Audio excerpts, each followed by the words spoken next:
Gusto niyo bang magpawis na hindi nag-exercise? Asya, edi kumain tayo ng masarap na ramen. Ngayon tag-init at kung hindi lang din kayo ganito magpawis, ewan mo lang. Uy mga kausi, mukhang maiksi ang pila ngayon dito. Naalala nyo ba yung last vlog ko na pinipilaan ito ng tanghalin tapat? At ngayon dahil hapon naman, tara, patulan natin to. Uy, inunahan pa ako nito. Loko-loko pa. Dito na ako. Tignan natin kung anong masarap sa loob. So, bibili pala mo. Ay, maliit lang pala siya. Bibili muna tayo now. So, kung napapansin nyo, nasa 180 grams. Pare-paras na ng presyo, no? Yan. Pero, bilhin tayo sa konting 220 grams. Tingin ko, sakto na ito.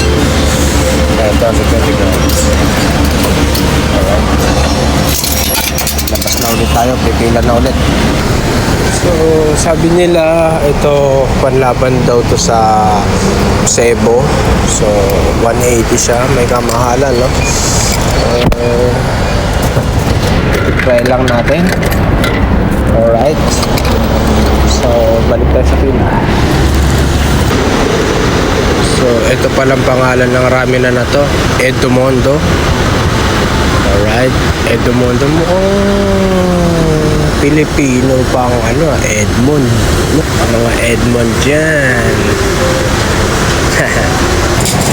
Ito na nga siya. Wow! Sarap na puso.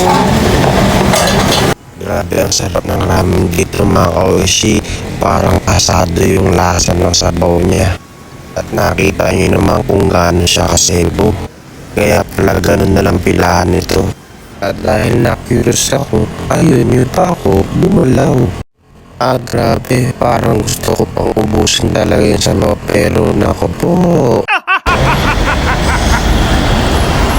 Pila pa rin sila. Tuloy-tuloy ang pila niyan. Abush.